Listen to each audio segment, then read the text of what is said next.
knows you've been to the boss. Lost me my job, my friends. I've been no place. I didn't come to bother you. Well, you won't. Not ever again. Spoil things for me here, and I'll just go somewhere else. And I'll keep on going until you're so tired. And Baby, I am tired. I'm as tired as I ever want to be. You mind if I sit down? Yes, I do.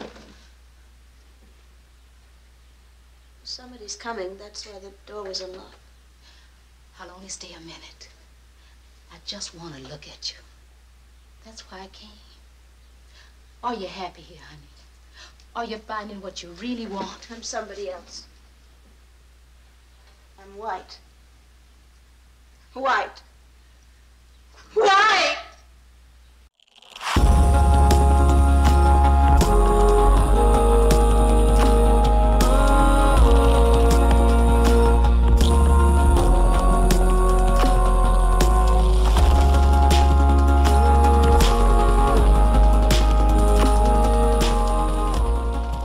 Hello everybody, and welcome back to the movie Buffer. Tonight we're going to be reviewing and analyzing Imitation of Life. Imitation of Life is a 1959 film directed by Douglas Sirk and based on the novel of the same name by Fannie Hurst. It is a melodramatic examination of race, identity, and societal expectations during the time it was released. The film follows the parallel lives of Lora Meredith, played by Lana Turner, a white aspiring actress, and Annie Johnson, played by Juanita Moore, a black woman who becomes Lora's housekeeper. Lora is determined to succeed in her acting career, while Annie faces the challenges raising her biracial daughter, Sarah Jane, played by Susan Kohner, who desperately tries to pass as white.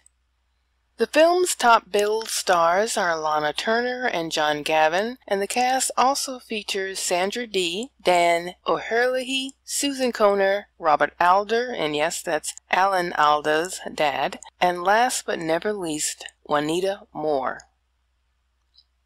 Kohner and Moore received an Academy Award nominations for their performances. Gospel music star Mahalia Jackson appears as a church choir soloist. She sings a song I want at my funeral called Trouble in This World, though no one else can sing it like Mahalia Jackson, so just play the track. Sooner will be done. My trouble of this world. Oh, my trouble in this world, Lord, my trouble in this world, Lord, how sooner will be done to trouble of this world. I'm going home. Ooh, to live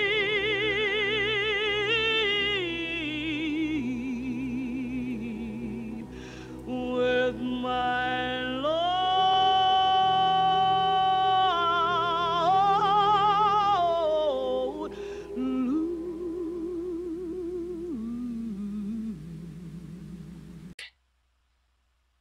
Fannie Hurst stated that her novel was written because of a consciousness that came from how African American soldiers had fought for their country in World War I, even though they were discriminated against at home.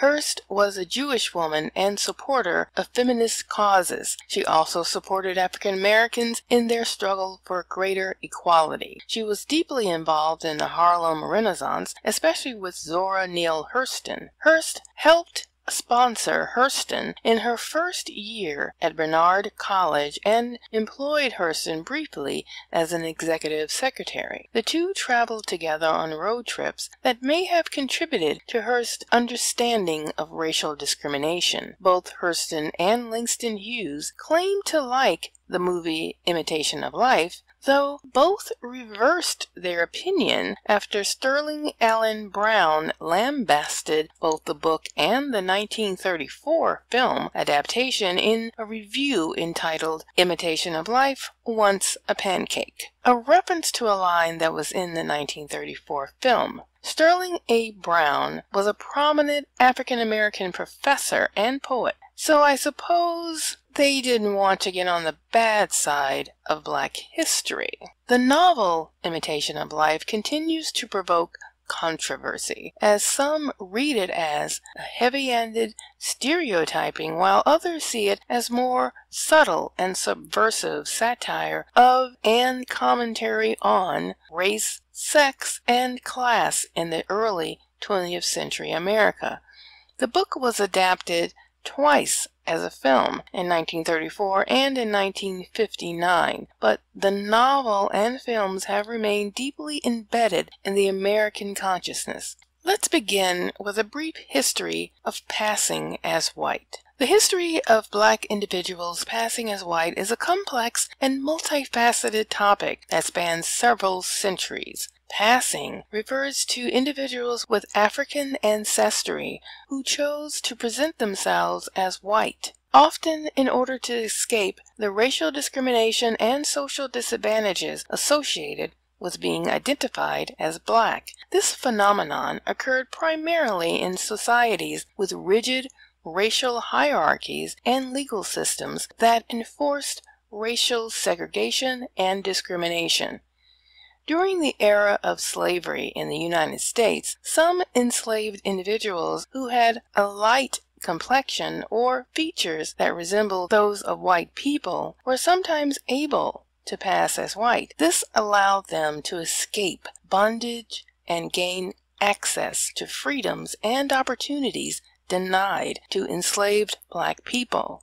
In some cases, individuals were able to buy their freedom and establish new lives as white individuals. Following the abolition of slavery in the United States in 1865, racial segregation and discrimination persisted through laws and social norms. Many Black individuals continued to face significant barriers in education, employment, and social advancement. In this context, passing as white became a strategy for some individuals to access better opportunities, education, and social acceptance.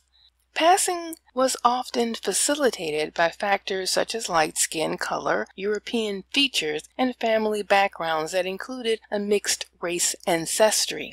Some individuals also altered their names and created fictional family histories to strengthen their claims of white identity. In some cases, passing as white involved cutting off ties with Black family members and communities, leading to a loss of cultural and community connections. The passing phenomenon was not limited to the United States, but also occurred in other regions where racial hierarchies were prevalent, such as South Africa during apartheid and Brazil during its period of slavery and subsequent racial segregation. It is important to note that passing as white was not a universally accessible or desirable option for Black individuals. Many chose to embrace their Black identity and fight against racial discrimination, contributing to the civil rights movement and working towards social change. The passing phenomena also raises complex questions about identity, authenticity, and the social construction of race. It highlights the ways in which race has been used as a tool of oppression and exclusion, while also showcasing the agency and resilience of individuals who sought to navigate oppressive systems. It is also worth mentioning that the passing phenomenon has diminished over time as racial attitudes and legal frameworks have evolved. However, discussion on passing as white continue to be relevant in contemporary society as issues of racial identity and discrimination persist. The character of Sarah Jane in the movie Imitation of Life, 1959, is a complex and significant figure in the narrative, representing themes of racial identity, passing, and the impact of societal prejudices. Sarah Jane, portrayed by the actress Susan Kohner, is the daughter of Annie Johnson, one of the main protagonists in the film. She is biracial, with her mother being African American and her father being quote-unquote, practically white. Sarah Jane's... Yes, but I brought these for my little girl. I'm afraid you made a mistake. I don't have any little colored girl in my class. But they said 3B. This is 3B, isn't it? Why, there's Sarah Jane.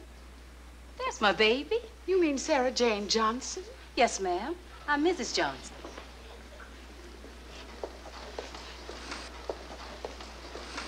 Sarah Jane, baby, I brought you here. Sarah Jane! We didn't know. Sarah Jane, wait. Sarah Jane. Baby, wait. Wait, baby. Sarah Jane. Sarah Jane, wait. Wait. Now, let me do it. Now, put your coat on. What do you want to do, catch pneumonia? I hope I do. I hope I die. Honey, nothing's hurt. You shouldn't have let them They think. didn't ask me. Why should I tell them? Because that's what you are, and it's nothing to be ashamed of. Why do you have to be my mother? Why?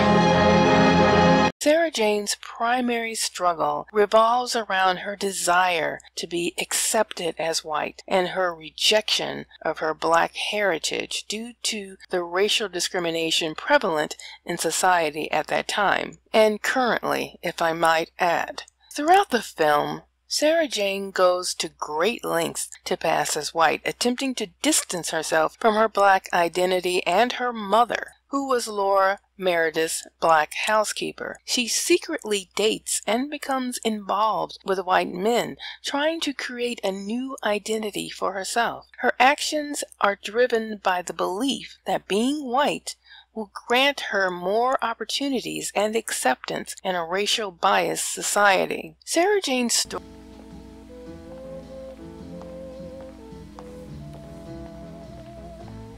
Frankie, you're late. I thought you'd never get here. Let's walk down by the river. I want to talk to you. We can talk here. Frankie, I'm having trouble at home. Your mother? Yes. Frankie, you said you wanted to take a job in Jersey. Couldn't we run away? I'd do anything to be with you. Anything. That's not a bad idea. That's not a bad idea at all. Just tell me one thing. Yes? Is it true? Is what true? Is your mother a nigger? Tell me. Tell me! What difference does it make? You love me. All the kids talking behind my back. Is it true? No. Are you black? No, I'm as white as you. You're lying! I'm not. You're lying! I'm not. I'm not.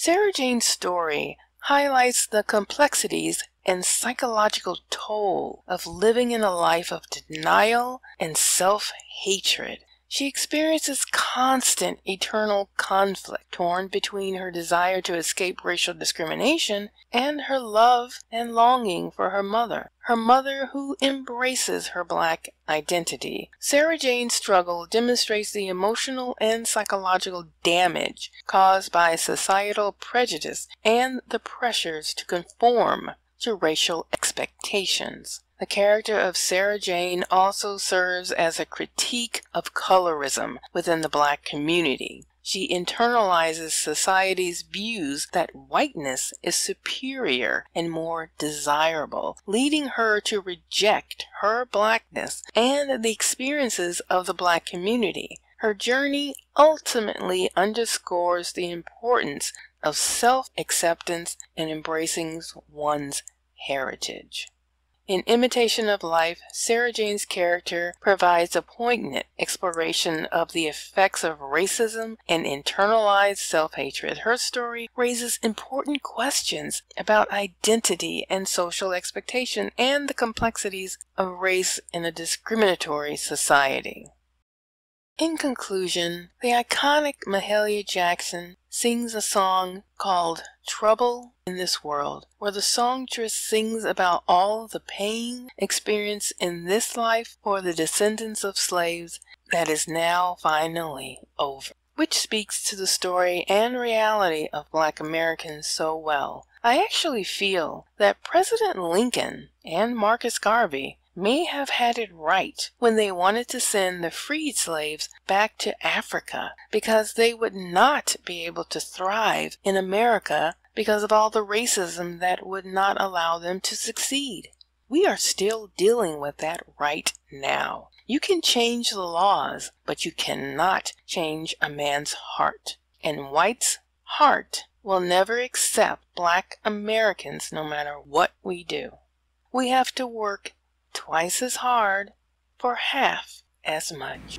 Did I not raise you for better? How many times have I told you you have to be what?